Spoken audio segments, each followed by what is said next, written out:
Hey everyone. This is probably the last section of chapter 1 that we'll go over.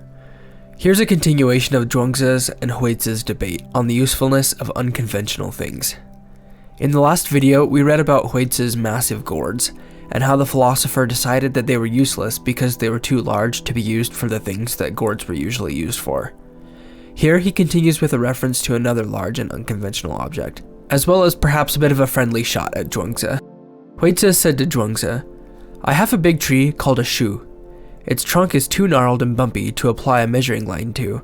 Its branches too bent and twisty to match up to a compass or square. You could stand it by the road and no carpenter would look at it twice. Your words too are big and useless, and so everyone alike spurns them." Zhuangzi said, "Maybe you've never seen a wildcat or a weasel. It crouches down and hides, watching for something to come along. It leaps and races east and west, not hesitating to go high or low, until it falls into the trap and dies in the net. Then again, there's the yak, big as a cloud covering the sky. It certainly knows how to be big, though it doesn't know how to catch rats. Now you have this big tree, and you're distressed because it's useless. Why don't you plant it in Not Even Anything Village, or the Field of Broad and Boundless?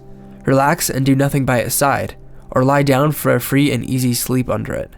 Axes will never shorten its life. Nothing can ever harm it. If there's no use for it, how can it come to grief or pain?" As he often does, Zhuangzi supports his argument with the use of an analogy. Weasels and wildcats are skilled at hunting mice, but have the downside of being vulnerable to traps. Yaks, on the other hand, are too big to fall into traps, but if you're looking for an animal that can catch mice, a yak cannot help you. Just as we talked about in the last video, different things are suited for different purposes. But just because one thing may not be well suited for the use you want to put it to, does not mean that it's useless. The giant tree that Huizi complains of is probably no good for making furniture, but would be an excellent tree for relaxing under.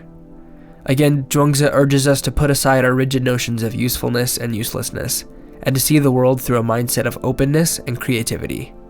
Thank you for watching, and I'll see you all next time for the next section. Peace and blessings.